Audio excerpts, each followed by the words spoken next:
Colossenses capítulo 2, versículo 6. Glória a Deus. Aleluias. Glória a Deus. Está escrito assim: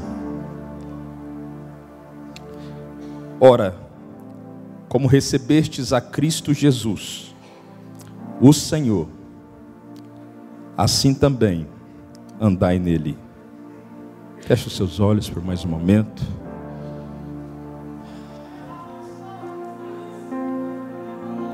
Glória a Deus. Nós te louvamos, ó Pai. Louvamos a tua santidade. Louvamos, ó Pai, por causa do sacrifício feito na cruz. Nessa noite nós não viemos aqui apenas por vinho. Nós não viemos, ó Pai, buscar uma palavra. Nós viemos nos relacionar com o Senhor.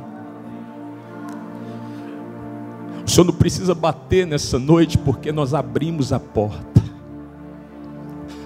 Nós desejamos e ansiamos pela tua presença.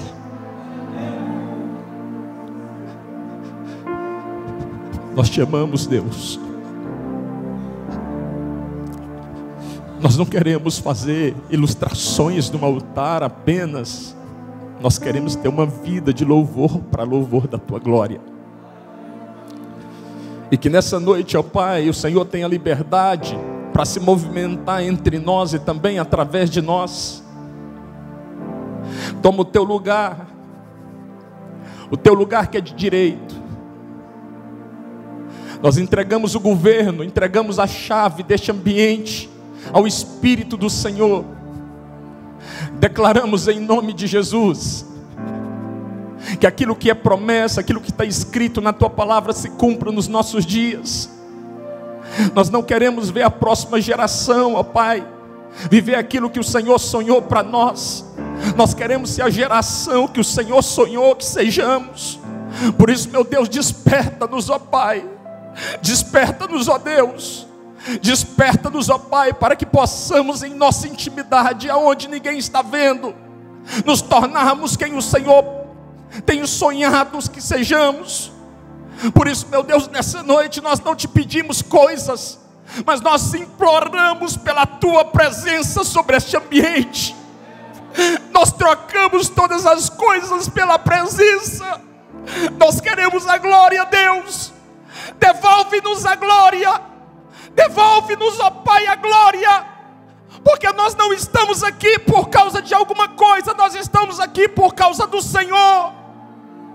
Por isso, ó Deus, nessa noite, na simplicidade do teu servo, tão limitado como sou, eu peço ao Senhor: usa-me, ó Pai. Usa-me, ó Pai, como instrumento. Usa-me como objeto. Eu não te pergunto qual é este objeto, para mim pouco importa. Eu só quero ser usado nas tuas mãos, como uma flecha que alcança o alvo, o objetivo e o propósito. Não permita que ninguém saia daqui como adentrou sobre este ambiente. Que a tua presença nos alcance por dentro. Que a tua presença fale, ó Pai, dentro de cada um de nós. Que a tua presença se movimente e que possamos ser tocados pela palavra. Não apenas tocado, mas que a palavra nos mude. Mude as nossas atitudes, mude o nosso coração. Nós te louvamos, ó Deus, te engrandecemos. Glória a Deus, em nome de Jesus. Pode se assentar, querido. Levanta a sua mão por um minuto e adore a Deus. Glória a Deus.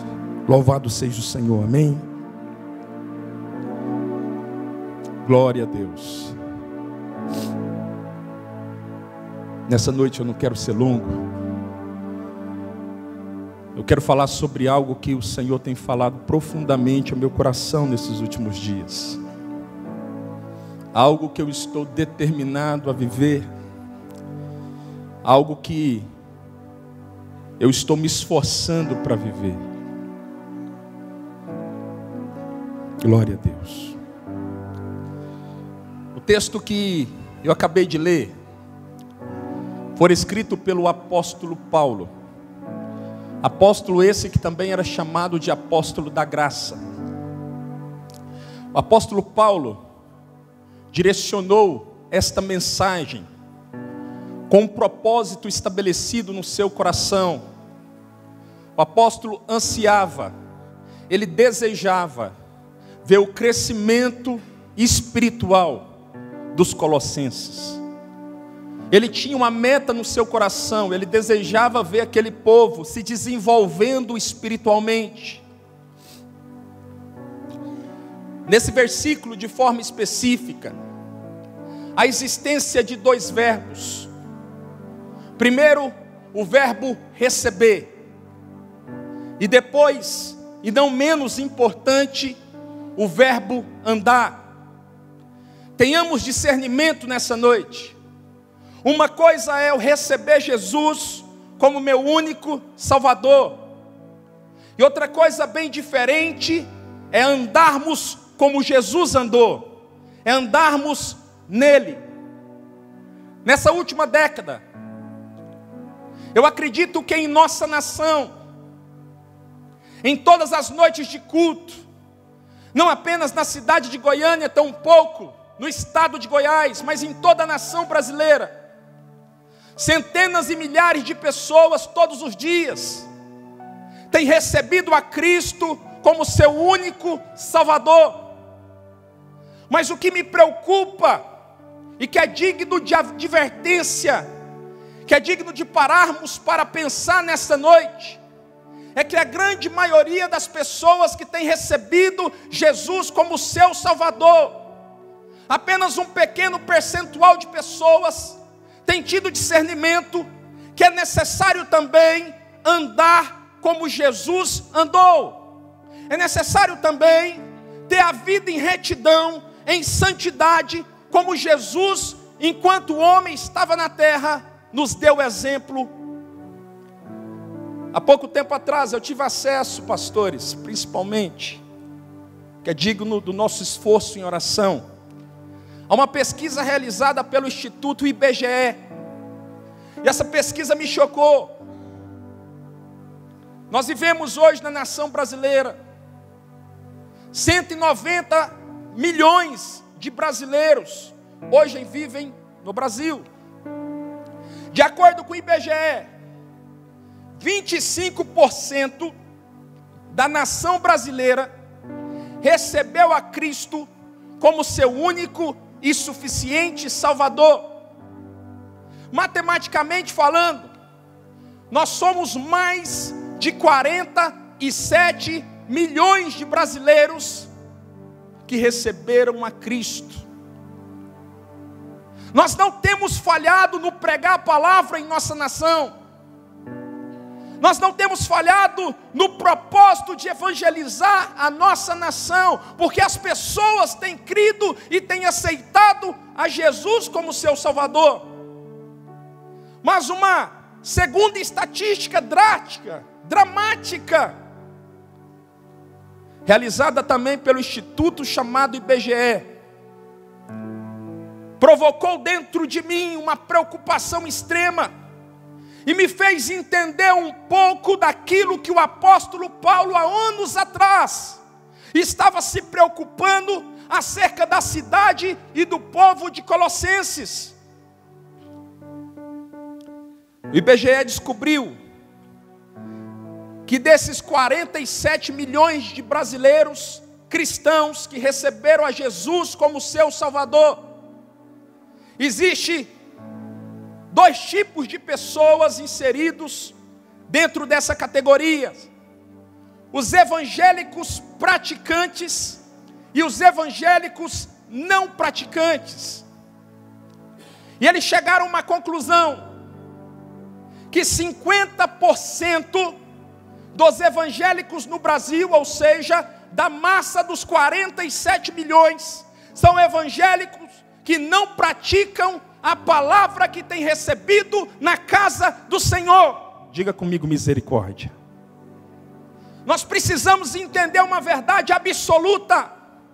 O evangelho do reino pregado por Jesus não é um evangelho teórico. Sempre Jesus pregava uma palavra e vivia esta palavra para que as pessoas fossem convencidas, não pelo que ele falava, mas pelo que ele fazia.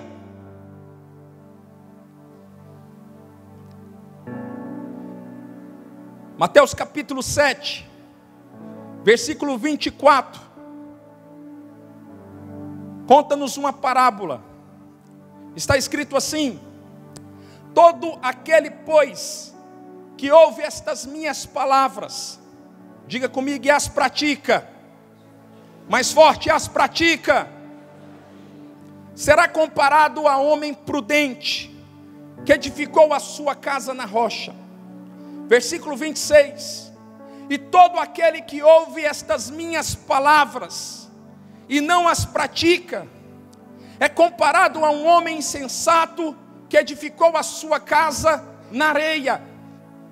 A grande questão é que quando nós não praticamos aquilo que recebemos no altar, quando nós saímos da nossa casa, da nossa zona de conforto, entramos na casa do Senhor, recebemos uma palavra que sabemos que é da parte de Deus, e não vivemos essa palavra, e não praticamos essa palavra, nós nos tornamos diante dos olhos de Deus como homens e mulheres insensatos na presença dEle.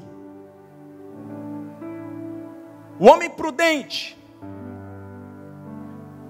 conforme o dicionário, significa um homem e uma mulher ajuizada, cautelosa. A palavra imprudente significa uma pessoa sem juízo, que não mede as consequências, uma pessoa não vigilante. O que nós precisamos entender à luz da palavra, Salmo 119, versículo 105, nos fala uma verdade espiritual: lâmpada para os meus pés é a tua palavra e luz para o meu caminho. Os meus caminhos são iluminados pela luz da palavra de Deus. Essa parábola nos diz, de maneira muito clara, que o fato de ouvirmos a palavra do Senhor não nos torna um homem prudente, porque tanto o prudente como o imprudente ouviram a palavra do Senhor. O que nos torna prudente não é ouvir. A Bíblia diz que a fé vem pelo ouvir e não a prudência. O problema de muitos de nós é que nós temos ouvido a palavra, tem gerado fé em nós, mas nós não fazemos nada com aquilo que recebemos do Senhor. O que vai provocar em mim e em você a condição de sermos prudentes aos olhos de Deus é o fato de praticarmos aquilo que temos recebido na casa do Senhor. Tudo aquilo que tem sido revelado aos homens de Deus, homens que têm pagado preço para ter revelação da palavra, preço em santidade, preço em oração, sacrifício, como sacrifício vivo, santo e agradável a Deus. Homens que têm buscado direcionar a sua vida. Se você não entender que a prática vai mudar o seu destino, você vai continuar, não apenas hoje, mas daqui 10 anos, quando falarmos novamente, no mesmo lugar que você está. Porque o que muda a minha vida e a sua vida é a prática. Alguém diz glória a Deus? Há uns anos atrás eu tive a oportunidade de morar em Brasília.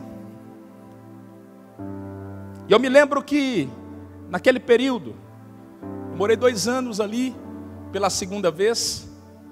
E naquele período, sempre aos finais de semana, durante 3 finais de semana, eu não tive na igreja, aqui em Goiânia.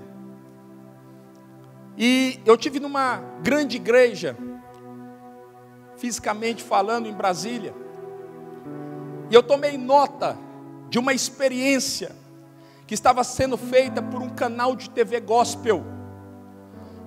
Uma equipe de televisão estava visitando as igrejas cristãs no Distrito Federal, no final do culto, e estava entrevistando os irmãos E a pergunta era a seguinte: irmão, qual foi o tema, o teor, o tema central da palavra ministrada pelo pastor nessa noite?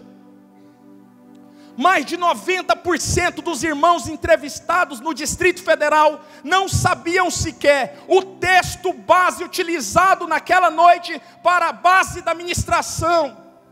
A grande questão é a nossa irreverência. Nós viemos para a casa do Senhor com um propósito bonito, mas quando a gente chega aqui, tudo nos distrai. Tudo é motivo para roubar a glória de Deus que está aqui. O tempo todo nós ficamos disputando a sua atenção com coisas e pessoas. E no final das contas, Deus um dia pedirá conta da sua vida aos homens de Deus que Ele lhe colocou no seu caminho. Se eu e você não entendermos nessa noite que o Espírito Santo está clamando aos seus ouvidos, a nossa vida não vai sair do lugar.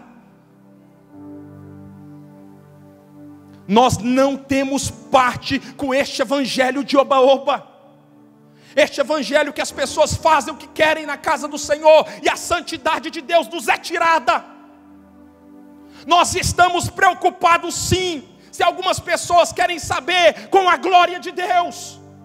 Nós estamos preocupados sim, porque se a glória decidir nos abandonar, meu irmão, a sua presença não vai fazer diferença nenhuma.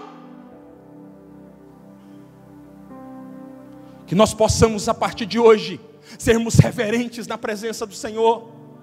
Que nós possamos a partir de hoje dobrarmos os nossos joelhos com santidade diante da presença do Deus dos céus. Meu irmão, Deus não está brincando de ser Deus. O problema é que a minha forma de levá-lo não está conquistando o coração dele.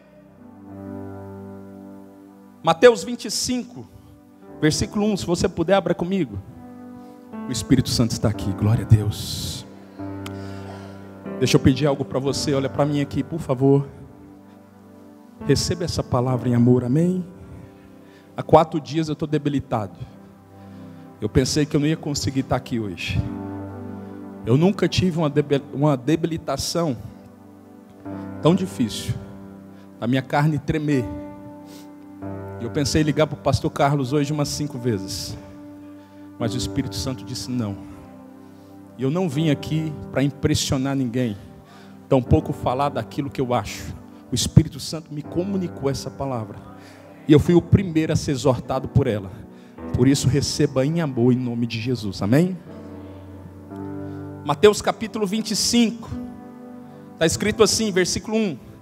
Naquele dia, o reino dos céus será como 10 moças que pegaram as suas lamparinas e saíram para encontrar com o noivo. 5 eram sem juízos, ou seja, imprudentes. E 5 eram ajuizadas, ou seja, prudentes. As moças sem juízos pegaram as suas lamparinas, mas não levaram óleo de reserva. As ajuizadas levaram vasilhas com óleo de reservas para as suas lamparinas. Como o noivo estava demorando, as 10 moças dormiram. À meia-noite se ouviu o grito. O noivo estava chegando. Versículo 8. As moças sem juízos disseram: nos dê um pouco de óleo, pois as nossas lamparinas estão se apagando. Mas elas responderam: de jeito nenhum. Versículo 10. Então as moças sem juízos saíram para comprar óleo, e enquanto estava fora, o noivo chegou. Percebam que a parábola é um método criado por Jesus mais fácil para ilustrar o reino de Deus. Jesus está nos exortando acerca da vigilância. Havia aqui 10 virgens. Isso significa que todas eram de Deus, todas eram cristãs. E todas as 10 tinham consigo o Espírito Santo representado pelo azeite. Umas levaram azeite reserva, 5 delas. e 5 não foram vigilantes. Todas elas dormiram, mas quando ouviram o som do brado do noivo, aquelas que tinham azeite na sua retaguarda, na sua vasilha, essas estavam prontas para receber o noivo. Nós precisamos entender que é necessário que a igreja entre nesses dias num espírito absoluto de vigilância diante da presença do Deus dos céus. É tempo de vigiarmos, é tempo de sermos vigilantes. Chega de oba-oba, de festa, de ficar pulando, queridos. Se eu pudesse hoje liberar uma palavra de mim mesmo, eu diria a mim mesmo: esse tempo é um tempo que precisamos vestir pano de saco diante de Deus. Não é tempo de ficarmos na igreja como estivéssemos no shopping. Nós precisamos vigiar diante dos olhos do Altíssimo. A Bíblia diz que Ele não mudou, Ele é o mesmo ontem, hoje e será eternamente. Se Ele não brincava no passado, Ele está assistindo muita gente brincar com Ele, mas Ele é o mesmo. A palavra vigilância é uma palavra que tem origem no latim, que vem da raiz vigilantia, que significa estar de acordo. Esta palavra se originou da raiz vigor. Daí entendemos a expressão: quem vigia está em pleno vigor, sem sono, pronto para a batalha ou para a espera.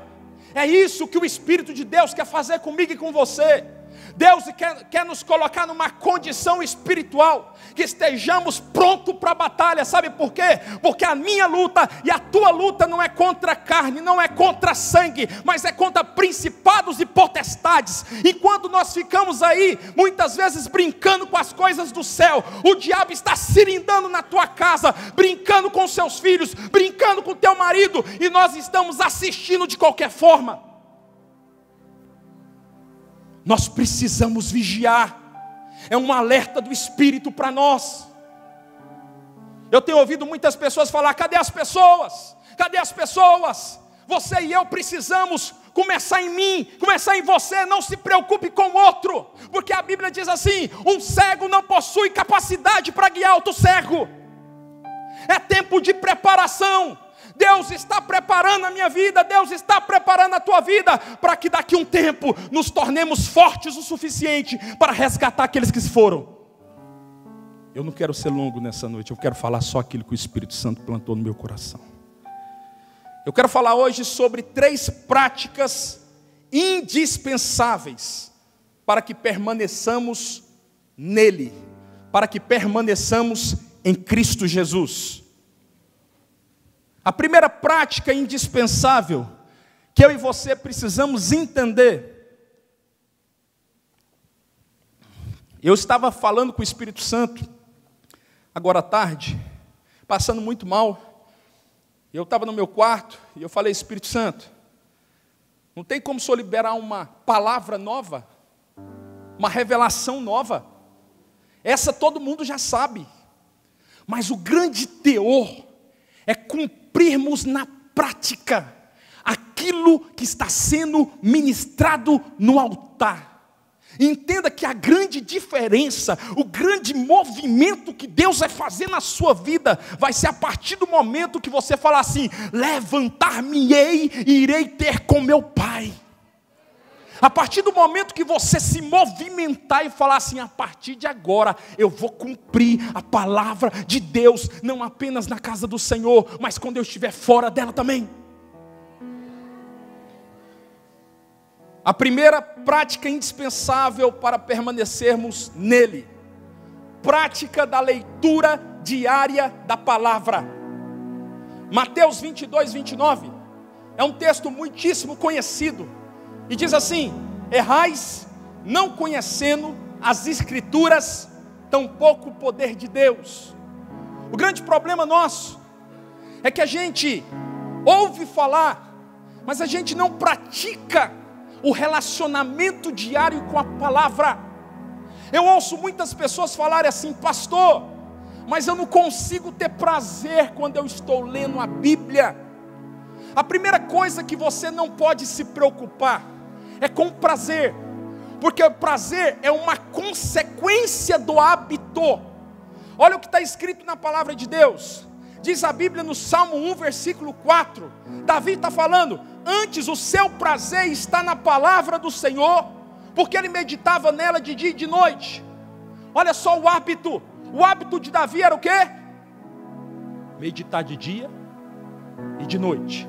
Havia uma sequência de dia e de noite, de dia e de noite, de dia e de noite. A palavra de Deus, ela se relacionava com Davi.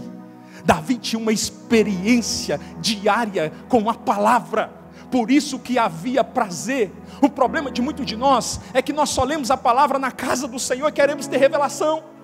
A gente só lê a palavra do Senhor no domingo e nós queremos ter discernimento de espírito. A nossa Bíblia está em casa empoeirada, jogada no canto, e nós queremos clamar pela realidade do filho, pelo marido que foi embora. Levantar-me-ei, irei ter com meu pai. Que nós possamos a partir de hoje, que nós possamos mudar o nosso comportamento, para que Deus vire o rosto para nós.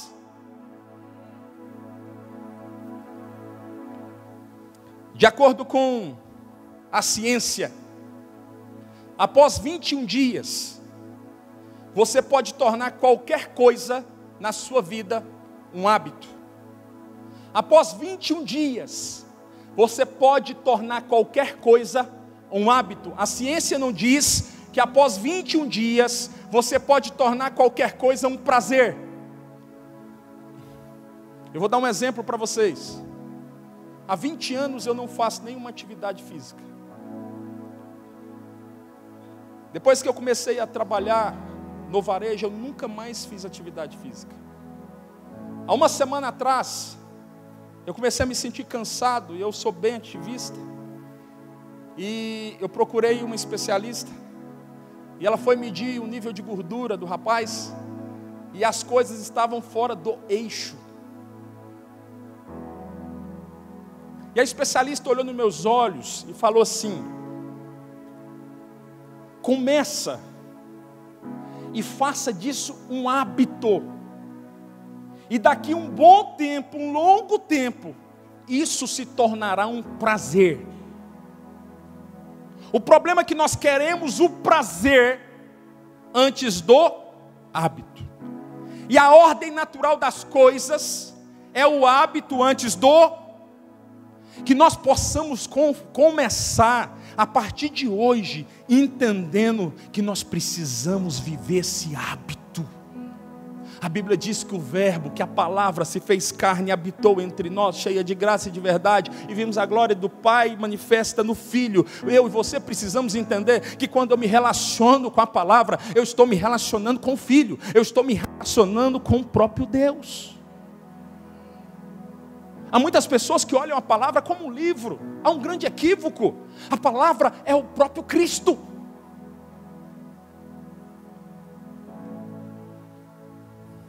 Aleluias. A Bíblia é, sem sombra de dúvidas, a maneira mais clara para que Deus fale comigo e com você.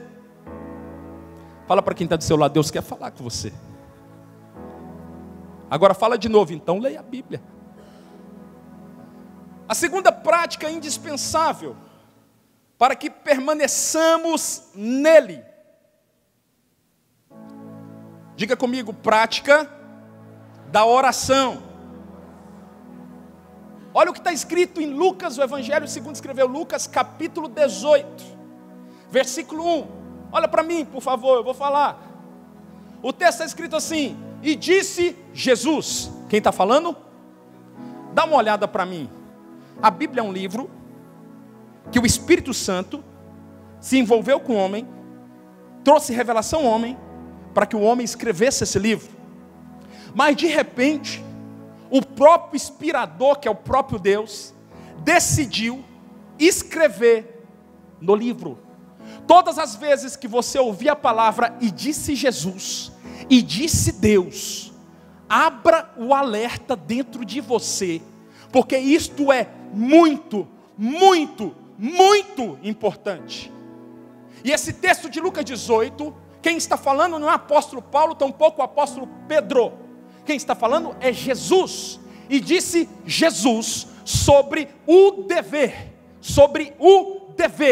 de orar sempre e nunca esmorecer. A palavra dever significa obrigação. O que Jesus está falando para nós é que nós temos a obrigação de falar com Ele todos os dias. Ele está falando que nós temos a obrigação de abrir um diálogo com Ele diário. Por isso que a segunda parte desse versículo diz, e nunca esmorecer. Isso está querendo falar o que, pastor? Está querendo dizer que é um ato contínuo, é um ato que tem início, mas ele não tem fim. O que o Espírito Santo está querendo nos ensinar nessa noite é que uma vida de oração é que Jesus espera que eu e você, como igreja, tenhamos na presença dEle. Quantos me entendem, diga glória a Deus. Orar é falar com Deus. Eu não quero ser espiritual nessa noite. Orar é falar com Deus. Orar é falar com Deus. O que Ele quer é que você fale com Ele.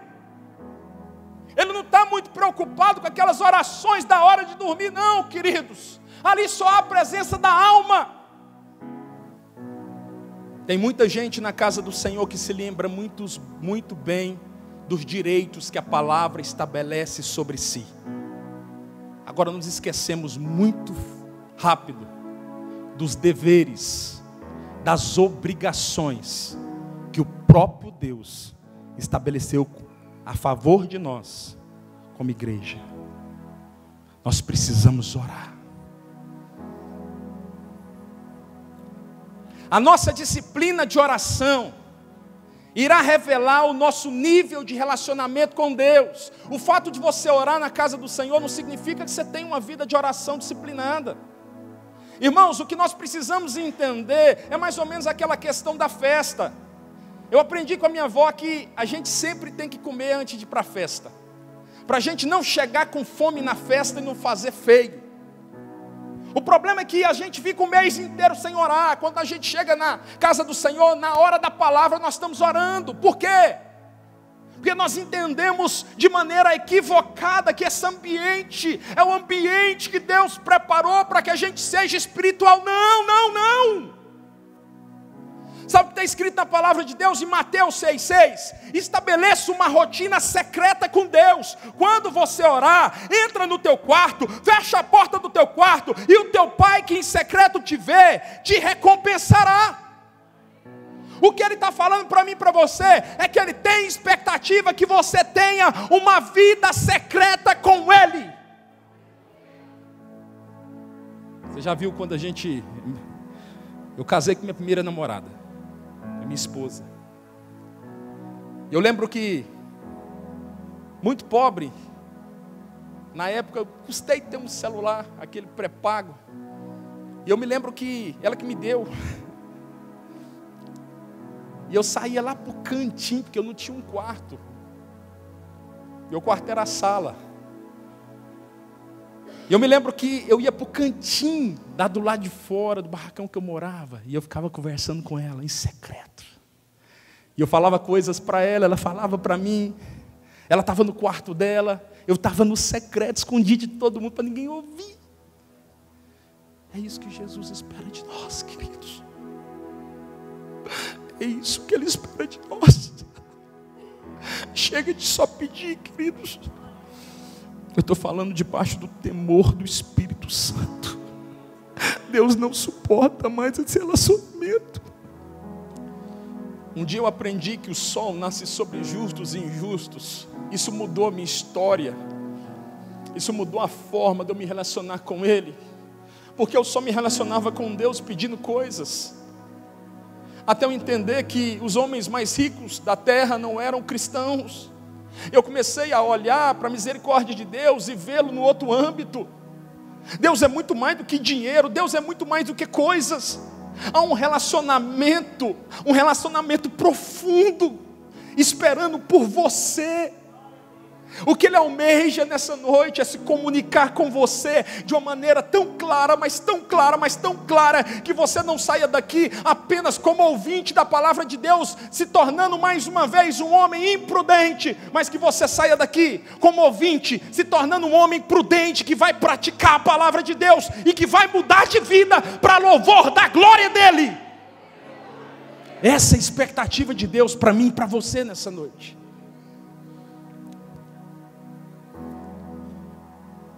E a terceira prática indispensável para que permaneçamos nele, Gálatas capítulo 5, é a prática do jejum. Gálatas capítulo 5, versículo 16 fala assim: andai no Espírito, e não alimente a cobiça da carne. Andai no Espírito, e não alimente a cobiça da carne.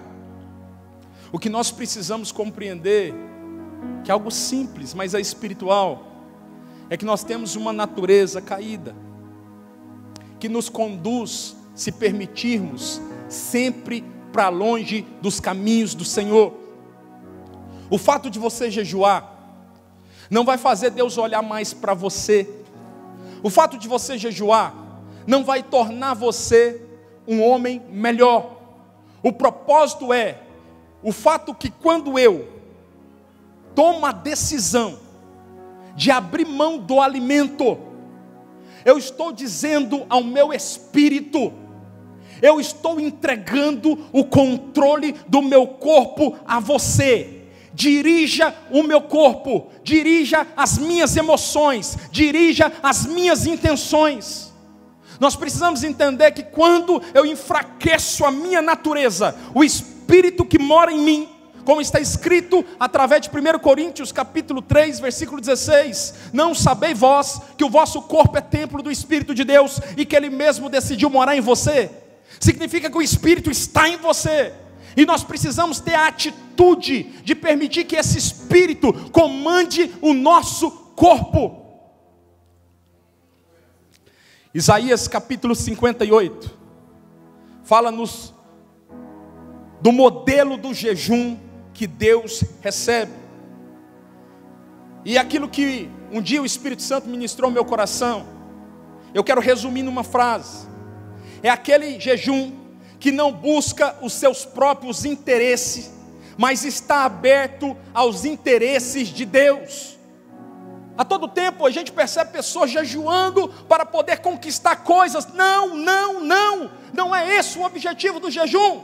Jejum é algo espiritual. O propósito é espiritual. O propósito é enfraquecer a sua natureza para que o fluir de Deus se manifeste sobre você.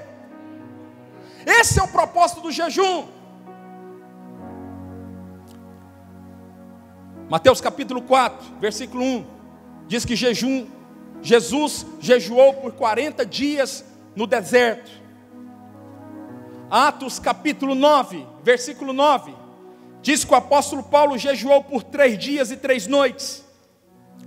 Daniel capítulo 10, diz que Daniel jejuou por 21 dias. O propósito de todos eles era entregar o domínio do seu corpo ao Espírito de Deus. A pergunta é: quem tem comandado o teu corpo? É você ou o Espírito Santo?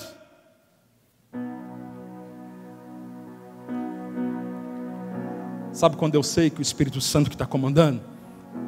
Quando eu estou com muita vontade de ir num lugar. Eu estou com muita vontade. Eu estou precipitado para ir no lugar. E de repente, eu vou no cantinho e pergunto ao Espírito Santo assim: Espírito Santo, eu posso ir nesse lugar? E o Espírito Santo fala: não. E eu digo: eu não vou então. Agora, se você não consulta o Espírito Santo, se você não tem uma vida de relacionamento com Ele, o que Ele está querendo dizer nessa noite é que Ele está disposto a começar hoje. Ele não quer ser um Deus de longe, igreja, Ele não quer ser um Deus de longe mais. Para finalizar, o meu tempo se encerrou. Kenneth Hagin traduz o jejum de uma forma espetacular, traz clareza, traz lâmpada ao nosso entendimento. Ele diz assim: o jejum não muda Deus, Ele é o mesmo antes, durante e depois do jejum, mas o jejum mudará a sua natureza. O jejum deixará o nosso espírito atento. O jejum mortificará a nossa carne e afligirá a nossa alma. Esse é o propósito do jejum. Fica de pé, querido, em nome de Jesus. Meu pedido para você, como pai maduro, como filho maduro, como mãe madura, como filha madura, é que nessa noite, enquanto essa canção estiver sendo ministrada, você estabeleça alvos espirituais. Você vai estabelecer um alvo: Senhor, a partir de agora, a partir desse dia, louvado seja Deus, louvado seja Deus. A partir de hoje, Deus, eu vou praticar essa palavra. Eu vou praticar essa palavra, Deus. Rendo aos teus pés. Levante suas mãos e adore ao Senhor. Diga para Ele nessa noite que você está cantando de coração: pra viver eu me lanço aos teus braços, onde encontro eu me rendo aos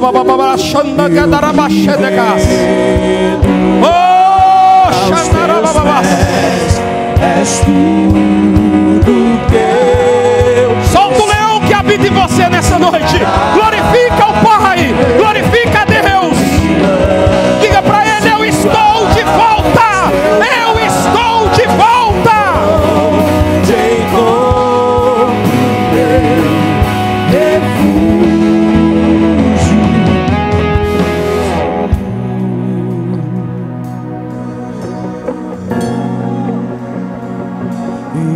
Glória a Deus.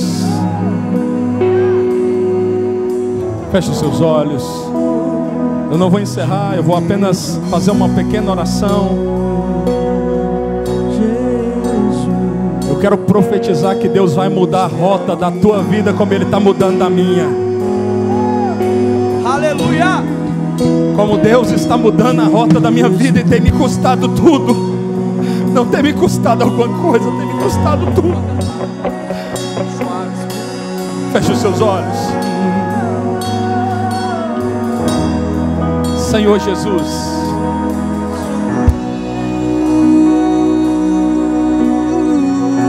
nessa noite, Pai,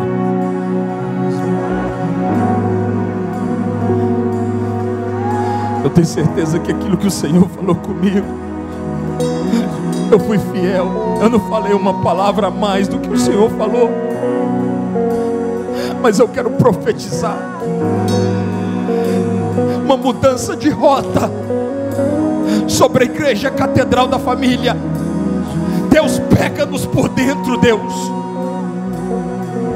Nós não queremos mais ficar andando em ternos de linho, em vestidos caros, e sermos vazios da Tua glória. Nós trocamos os belos vestidos e os belos ternos pela glória, pela graça, pela unção. Eu quero de volta a unção. Muda a rota, Deus. Muda a rota, Senhor. Começa agora, Deus. Sacode-nos por dentro, Pai. Sacode-nos por dentro, Deus. Pega-nos por dentro nessa noite.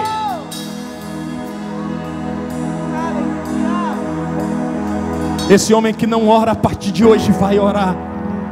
Essa mulher que não tem jejuado a partir de hoje vai jejuar. Aqueles que não têm lido a palavra há muito tempo vão se envolver com a palavra. Ah, Deus, a igreja é tua, não é minha. Este povo é teu, não é meu.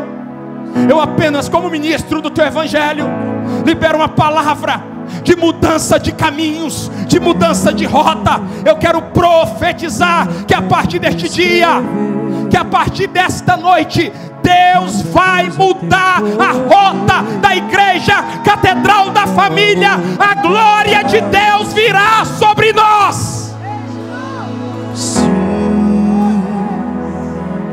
Pai, eu abençoo o teu povo em nome de Jesus. Olha para mim.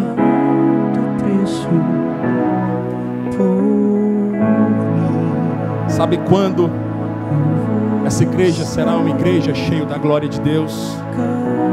Muitas pessoas têm me questionado. Eu quero responder de maneira simples para você. Quando você e eu fomos cheios da glória dele. A partir de hoje, Deus está de olho em você. Ele não está mais preocupado se aqui na igreja você é bonitão, não. A preocupação de Deus é dali para fora. Deus está interessado na tua segunda-feira. Deus está interessado na tua terça-feira. Deus está interessado em como você trabalha, como você se relaciona com os teus filhos na tua casa. Deus está interessado em você. Que você e eu recebamos essa palavra da parte do Espírito de Deus e venhamos praticá-la, para que os frutos venham e aqueles que estão lá fora queiram viver a vida que nós temos a oferecer. Diga comigo: eu recebo essa palavra da parte de Deus, em nome de Jesus. Deus te abençoe em nome de Jesus. Fica na paz.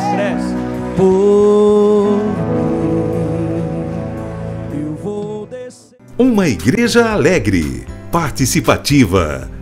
Todos os domingos, às 9 horas, um delicioso café da manhã e uma escola bíblica abençoada.